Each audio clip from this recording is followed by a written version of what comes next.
What is going on, everybody? My name is Lawrence, aka Law, and this is The Catch. In this video, I'm going to be breaking down the Monday Night Football game. Of course, that was an absolute thriller yesterday. Actually went into overtime, and it's what I actually came to expect. A very defensive battle, very back and forth. Russell Wilson did his thing. Again, both defenses really stood up and had an absolutely unbelievable game. If you missed it, I'm sorry. Definitely go back and do what you can to look up some highlights or something, because you may not see another game like that this season. So again, in this video, I'm going to be breaking down the Monday Night Football matchup, and I'm also going to be going into the top performers from Week 10, also the people that kind of maybe let you down, what I'm calling the letdowns, and I'll go in deeper into that here in just a second. But I'm also going to be breaking down and giving my brutal and honest opinion on the Dallas Cowboys rest of season, what I think that loss did to the team against Minnesota on Sunday Night Football. So definitely stay tuned. You don't want to miss it. What is up, everybody? Again, thank y'all so much for coming back and checking out another video. I really appreciate it. I'm going to go ahead and be jumping right into this one. I really don't want these videos getting too long. So I'm going to be starting off with the quarterback position. And I'm starting off with a guy by the name of Lamar Jackson. You might have heard of him. 33 points, 15 of 17, 223 yards, 3 touchdown passes. And he did some damage on the ground as well. 7 rushing yards, 7 rushes, 65 yards, and 1 touchdown. He also had a really long run that pretty much broke the internet from the second that he did it. If you didn't see that video, you probably do not get on the internet very much, that's okay too. But definitely go look that up. It is a very awesome play. Lamar Jackson does a filthy spin move, busts one open for, I believe, 40 or 50 yards. I might be mistaken. I actually have to go back and take a look at that myself. I saw it a couple of days ago. Thought it was pretty sweet. Thought I'd go ahead and mention it. I'm going to be moving on to the running back, Derrick Henry. Grown-ass man running that ball. 33 points, 23 rushes, 188 yards, and 2 touchdowns. Also broke off a 60-plus yard run, and most importantly, really exposed the Kansas City Chiefs defense and showed that they can be vulnerable in one spot, and that is on defense, especially if you can run the ball effectively. Going to the wide receivers, Christian Kirk, a guy who it really stings to see this guy having success.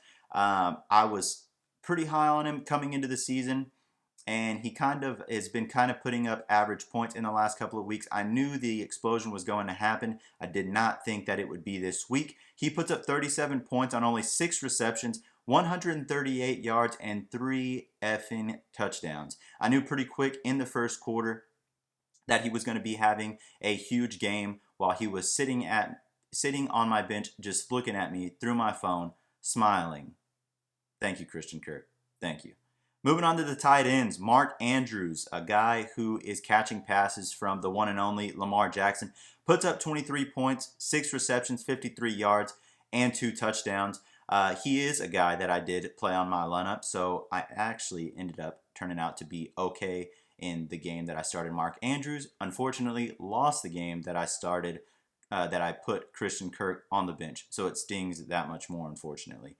And I'm going into what I'm calling the letdowns. I can think of a couple of pretty harsh curse words that I can call a couple of these players, especially the guy that I have at running back. But let me start off with the quarterback, Jared Goff, 5.7 points.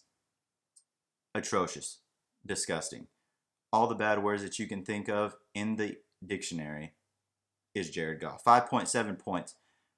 22 of 41, 243 yards, has more INTs than he does touchdowns. He threw 2 interceptions and 0 touchdowns for 5.7 points. It is horrible. That's not something that you want to see in the NFL, in college, in high school, in Pee Wee, in flag football, 7-on-7, you name it. That's not what you want to see from your starting quarterback, especially for the Los Angeles Rams, who have paid this guy a lot of money to throw the ball, to run the offense. Not good, guys. Not good. Moving on to the running back position, the guy who, again, like I said, I could definitely drop a few nasty, bad cuss words, similar to Jalen Ramsey and Juju Smith-Schuster. Yeah, I could drop a lot of cuss words, but my mom said if I don't have anything nice to say, don't say it at all. So here I am trying to not say anything at all, but I'm going to dive into it. 0 points, 5 rushing attempts, 2 yards, and a fumble. Gets pulled from the game, and pretty much shares the backfield with Kenyon Drake. And this kind of scares me moving forward. I've got David Johnson in a couple of my leagues, so it worries me, again, moving forward, that Kenyon Drake might actually be the guy to come in and steal David Johnson's job. He ran horrible. He played horrible. Kenyon Drake came in there and not took over the game, but you could tell he was having success. Kenyon Drake may not have had that good of a fantasy day either, but he got the freaking job done. David Johnson, this is your team, man. Take it over. Take it over again. Moving on to the wide receivers before I get any more pissed off is Cooper Kupp. 0 points. Just 0. No catches, no yards, just 0. And I guess when your quarterback is playing as bad as Jared Goff did, putting up 5.7 points, I guess you can kind of see it. They kind of mirror each other. Obviously, he's throwing him the football. But 0 points really hurts, especially coming from a guy who you've kind of come to lean on, come to depend on, a guy who's been pretty consistent for you all season long. So this one stings a little bit for you guys that I'm sure have Cooper Kupp. Going into the tight ends, there wasn't many top-of-the-line tight ends that had a really awful day. So I went ahead and picked Darren Waller, 7 points on only 3 receptions and 40 yards. However, the tight end position is a position where you don't really want to have all your chips in one basket. So Darren Waller is going to see some, of course, games like this. But 7 points, not too bad. Diving into the injury report, the first guy that I have on my list is a guy that, again, I have on a couple of my lineups, a guy that I was extremely high on, so it stings a little bit to see this guy go down. The guy I'm talking about is the tight end for the Atlanta Falcons, Austin Hooper. Suffered what they're calling a MCL strain. Thankfully for us fantasy owners, if you're anything like me, I'm here to tell you that it's not season ending, but you should be ready for this guy to miss about 2 or 3 weeks. And if you're like me, you've got this guy and you've depended on him all season long. And if you're also like me, you probably don't have anybody on your bench to replace this guy for the next couple of weeks. So that's where I come in, and I'm here to help you out. A couple of guys that I'm thinking you can put in and I would feel pretty confident in starting. The first guy I'm going to be talking about is Tyler Eifert, the tight end for the Cincinnati Bengals. So if you haven't heard, the Cincinnati Bengals actually have benched Andy Dalton and are now starting quarterback Ryan Finley. Being a tight end in the tight end position, it's a very security blanket type of position. Tyler Eifert is a very experienced guy. He's a veteran in this league. He's seen a few quarterbacks, and he can definitely make a rookie quarterback pretty comfortable for the most part. He's not a guy that sees a ton of volume, but he is a guy who can catch a touchdown or two, similar to how he did in Week 10. So he's a guy that I would feel pretty confident starting. I wish he got a little bit more volume, but I like his touchdown upside. Plus, I like the fact that Ryan Finley will be throwing him the football. And again, Tyler Eifert filling in as that security blanket type of player. So moving on to my number 2 guy, who would be my number 1 guy if he wasn't on bye this week. And the guy that I'm talking about is Jacob Hollister. Yes, Hollister, like we used to rock back in the high school days. Jacob Hollister of the Seattle Seahawks did play last night and had a hell of a game. He's a guy who's filling in for a hurt Will Disley. But, guys, he's got freaking Russell Wilson throwing him the ball. Russell Wilson is an MVP candidate. Russell Wilson loves to throw the ball, extend the plays, make plays, and Hollister can make those plays. At the same time, like I said, he would be my number 1, but he is on a bye week this week, so he will not be back until week 12. But Hollister has 12 receptions for 99 yards and 3 touchdowns in the last 2 weeks, guys. Yes. 12 receptions, 99 yards, 3 touchdowns in the last 2 weeks. So he's a guy that actually moving forward, if you can get away with trading Austin Hooper, I would feel pretty comfortable starting Will Disley. I would sell Austin Hooper about as high as you can, get you something of value so that you can plug and play and work from there. My second guy is, as if the Atlanta Falcons weren't injury plagued already and weren't extremely thin at running back, Devontae Freeman does go down with what appeared to be somewhat of a foot injury.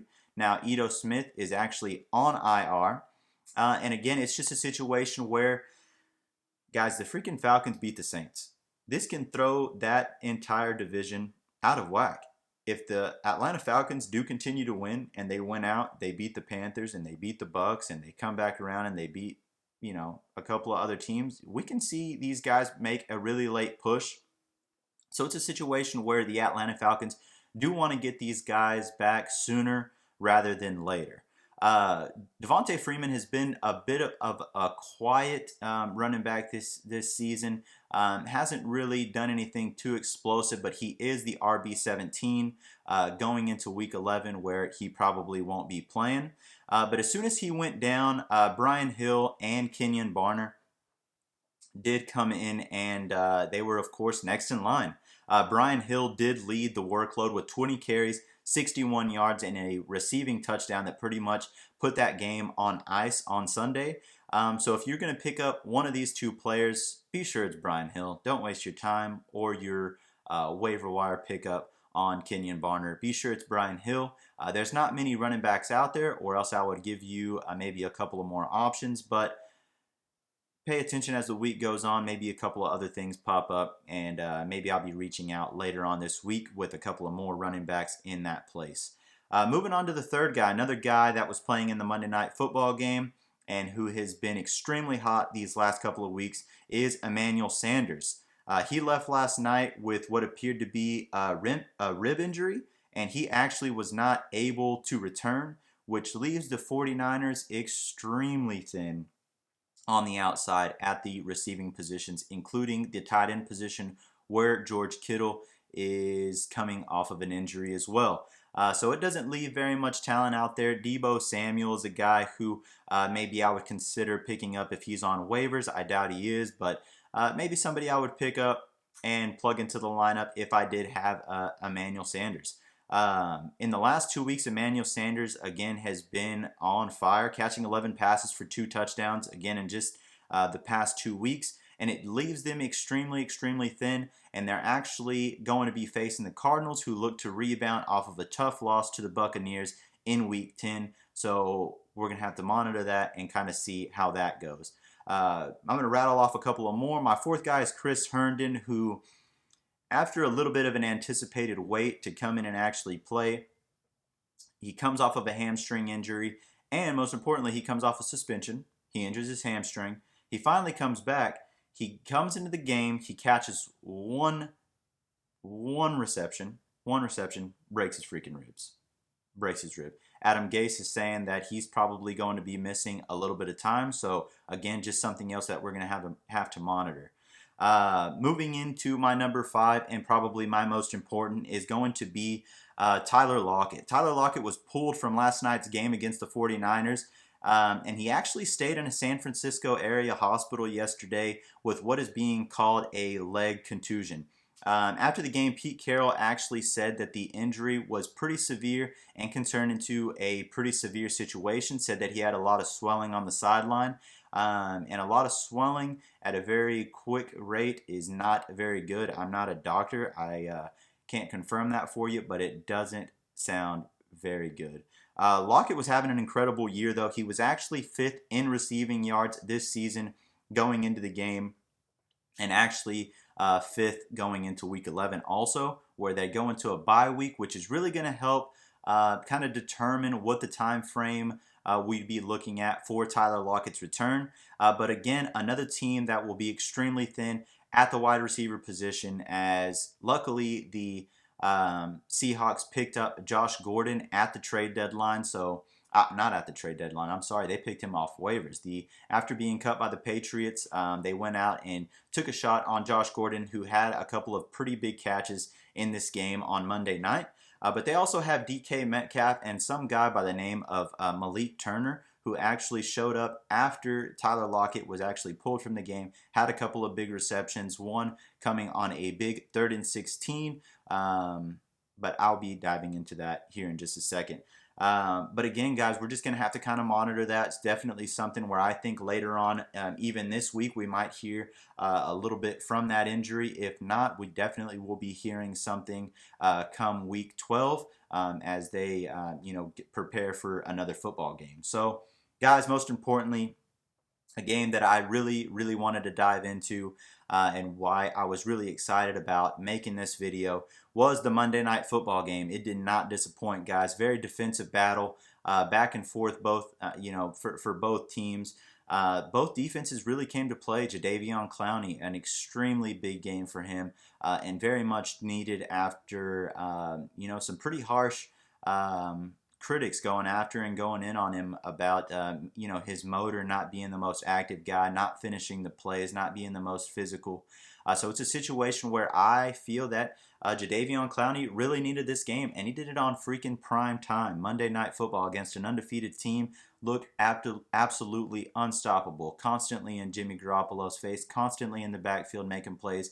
Had a forced fumble, had a fumble recovery for a touchdown. So Jadeveon Clowney, I applaud you, sir. I'm rooting for you. That is badass.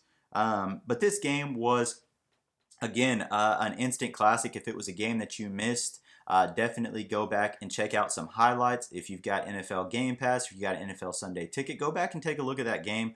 It's definitely one that I promise you won't regret watching. But picking it up in the third quarter, it looked like I almost said the Cowboys. It looks like the Seahawks were about to wrap it up, kind of put it in the bag. I'm actually, shame on me, already kind of writing, and why I keep looking down kind of at my notes here is because, I like to show y'all I can read. And no, I'm just kidding. I've got my notes on here. So, again, picking up in the third quarter, I'm already, shame on me, kind of writing my notes, thinking that this game is going to be kind of, in the bag.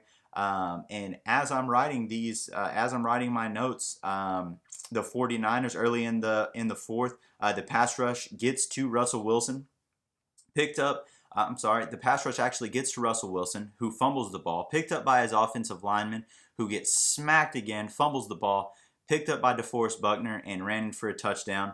And just like that, these guys are back in the game. They go for a 2-point conversion after that touchdown, making the game 21-18. So it's a situation where just like that, they're kind of back in the game. It just kind of escalated from there pretty quickly. I believe on the next possession, the Seahawks actually punted the ball, getting the ball back to the San Francisco 49ers, who come back and actually kick a field goal to tie it up. And so from there, it's kind of going back and forth. Ultimately, they go into overtime, 24-24. And this is kind of where I begin to start thinking a little bit, start kind of thinking outside the box. Now, coming into this game, the San Francisco 49ers are undefeated. This is the first time that they are playing the Seattle Seahawks, who is a division game. So I begin thinking as the overtime kind of begins to unfold a little bit, is the Seattle Seahawks win the toss over kind of a controversial, sounded like he said tails. Ref said, you said heads. He flipped the coin, said it is heads. I thought he said tails. You might have thought he said heads. It's on Barstool Sports. Go check it out because it's kind of hard to say. The more I try to focus on it, I focus on heads and it sounds like he says heads. I focus on tails, it sounds like he says tails. So who the hell knows? But I begin thinking, guys, and it's just a situation where middle of overtime towards kind of the later parts of the overtime, the 49ers have the ball late, and it's a situation where they're passing the ball a lot. Come out first down, they're passing the ball, and there's some questionable play calling, and let me tell you why. I'm thinking in the back of my mind, now this is just me chilling on my couch over here in the heater when it's freaking cold outside, just thinking, what if the 49ers play to tie this ball game? Instead of, you either play to win or you play to tie. just something that I started thinking about while actually watching the game last night. It's just a situation where, again, the 49ers are undefeated. This is the first game against a divisional opponent like the Seattle Seahawks, who is the very first type of adversity that this team has faced. And I'm thinking maybe you play to tie this game. You end up tying the game. You're still leading the division. You don't take a loss. You maintain that perfect record.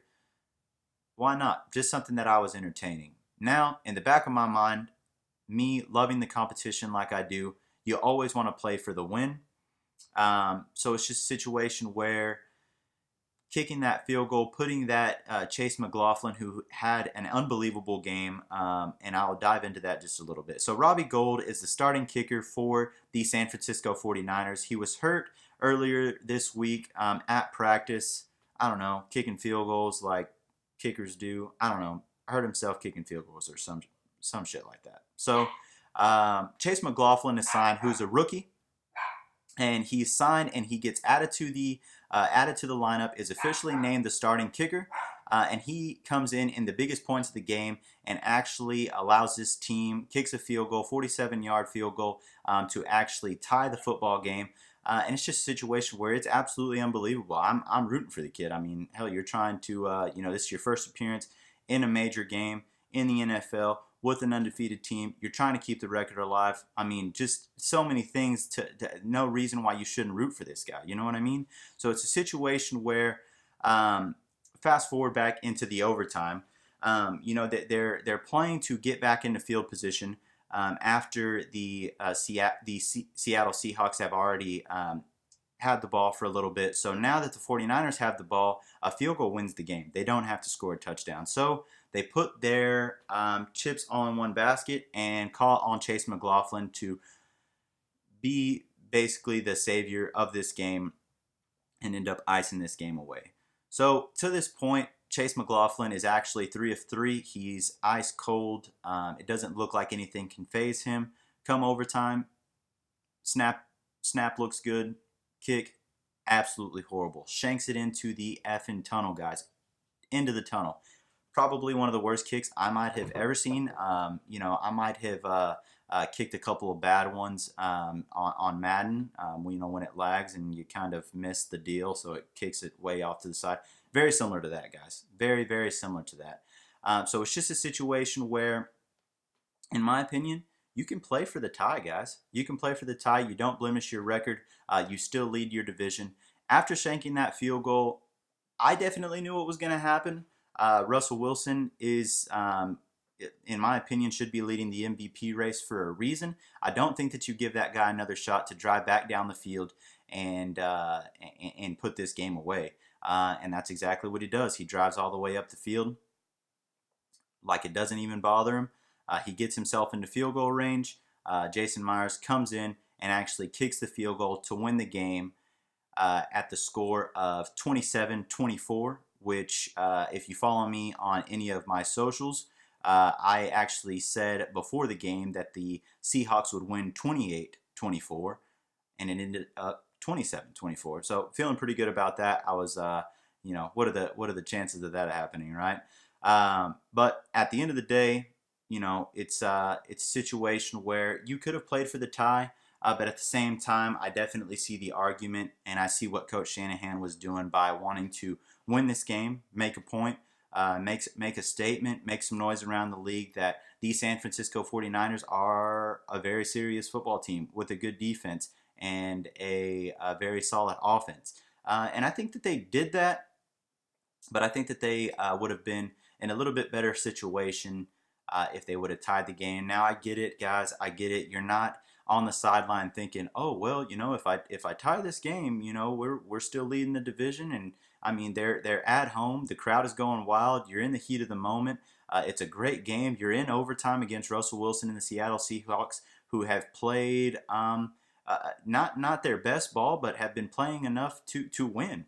So I understand wanting to, again, make a statement, make some noise around the league that your football team is nobody to mess with. But again, guys, just a thought that I had in my head, and a couple of the talk shows that I listen to in the morning. First thing in the morning It's freezing balls outside, about 25 degrees, 28 degrees. I hop in my car, and the first thing I hear my favorite talk show in the morning talking about is, why didn't Kyle Shanahan and the 49ers play for the tie? And I'm thinking, well, hell, I was thinking the same thing. I am thinking the same thing, but I get it, guys. I get it. You play to win. You play to win the game. Moving on, guys. That's about all I got for that one. But just a thought that I had. Food for thought. You do the dishes. You know what I mean? Now, one thing that I wanted to wrap up with, guys, and I don't want to take a whole lot of time on this topic, but let me just start you off with I was jotting some notes down here and thought about this question here: is Ezekiel Elliott worth the money that the Dallas Cowboys are paying him? And I don't mean that question in the sense of, is just Zeke worth it? I mean it in the sense of, is the running back position worth a 6-year, $90 million deal, whether you're Ezekiel Elliott, Saquon Barkley, Alvin Kamara, anybody. Is the running back position worth a 6-year, $90 million contract? Just some things that I kind of looked into because I was curious. Let me just go over the top 10 rushing leaders through Week 10 in the NFL right now. I'm going to start off with the guy who absolutely destroyed us Sunday night, Dalvin Cook, who was having an unbelievable season so far. Currently leading the league with 991 rushing yards and 10 touchdowns. 4-year, $6.35 million, guys. 4-year contract, $6.35 million. Ezekiel Elliott's contract, 6-year, $90 million. Not done yet. Number 2, Christian McCaffrey, a guy who is also in the MVP discussion. Had a great game against the Green Bay Packers and has had pretty much a great game every week thus far, except for when they played Tampa Bay the first time around at home. Second in rushing with 989 rushing yards. Currently in the third year of a 4-year contract, $17.2 million. 4-year, $17.2 million. Ezekiel Elliott's contract, 6-year, $90 million. Not finished yet. Nick Chubb, number 3 on the list, a guy who's running the ball behind a very struggling offensive line.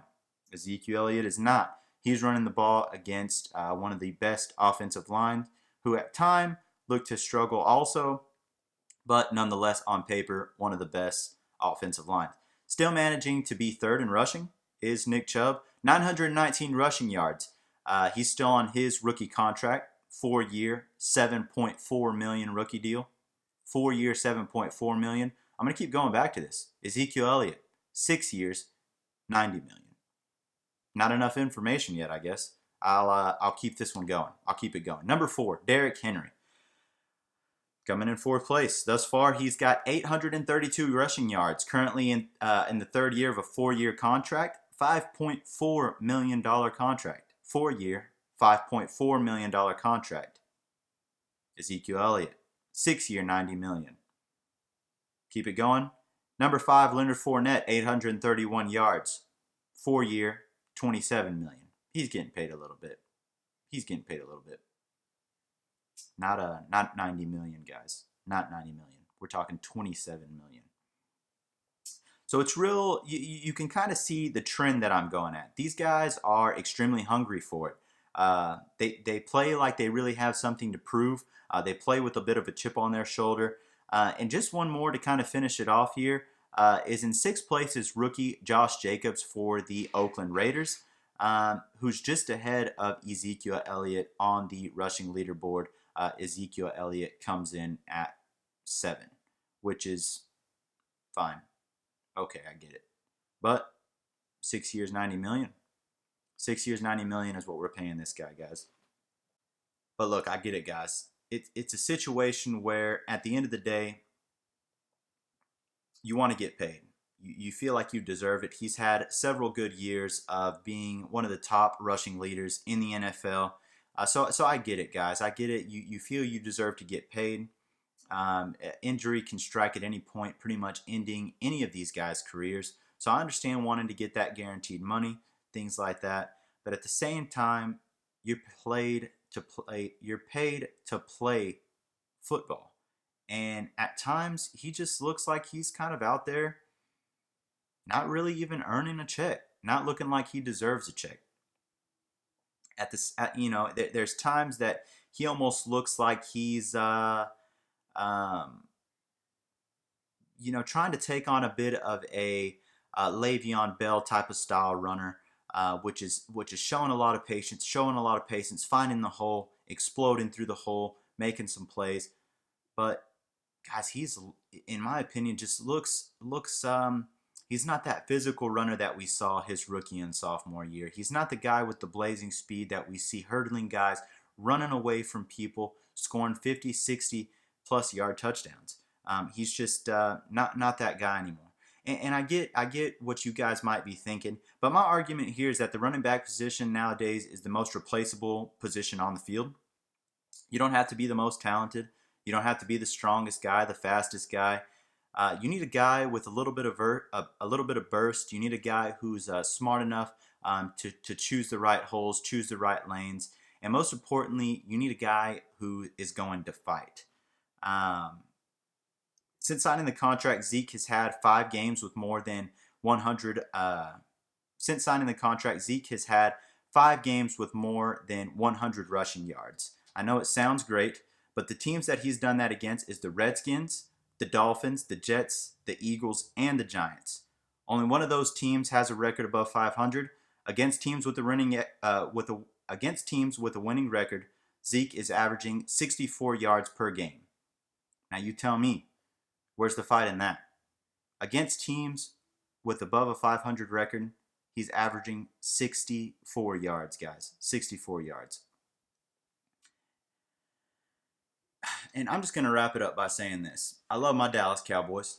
A couple of you guys who are probably watching this video have known me for a really long time. I hate that I get so worked up, but I'm passionate about it, guys. I wasn't around to see the glory days, the Emmitt Smith, the Troy Aikman, the Michael Irvin, the Super Bowl times, guys. I wasn't around to see that.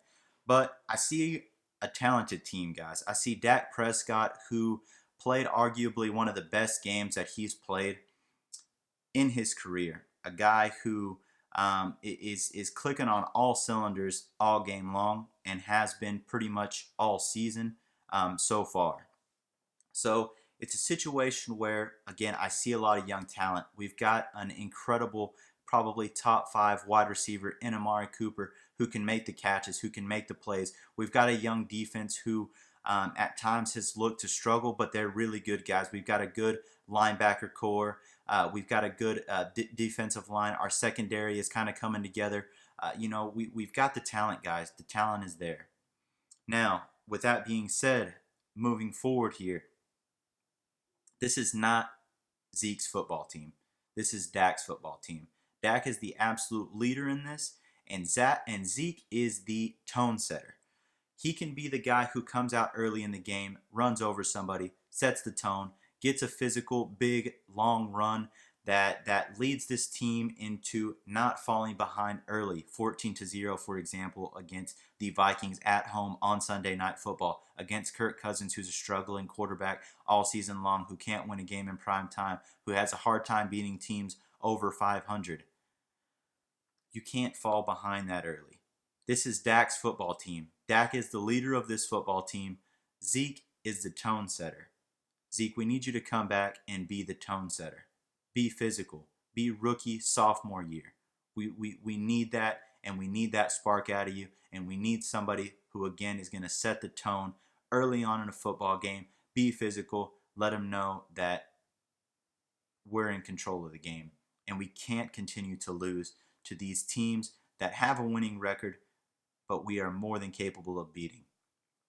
The Minnesota Vikings defense is a little overhyped. Dak Prescott is throwing the ball like crazy all over these guys. We take the ball out of Dak's hands and give it to Zeke at the most crucial points in the game when they've had Zeke bottled up all game long. It boils down to needing to set the tone early, guys. We got to be more physical moving forward. Zeke has to be the tone setter. Dak has to be the leader like he always is. We got to continue to make plays like always. moving forward, guys, we got to have Zeke be the tone setter. But that's going to wrap it up for me, guys. I just wanted to dive into a little bit of everything today. I'm ranting on my Cowboys. I'm going over the Monday Night Football game, the top performers, the guys who maybe let you down. But I'm looking to continue this throughout the rest of the season, moving into other seasons to come. So if you enjoy the content, please like the video. Please subscribe to the channel. Stick around, leave a comment if you agree or disagree with me. And just let me know what you think, guys. Thank y'all so much for coming back to another video. My name is Lawrence, aka Law. Peace.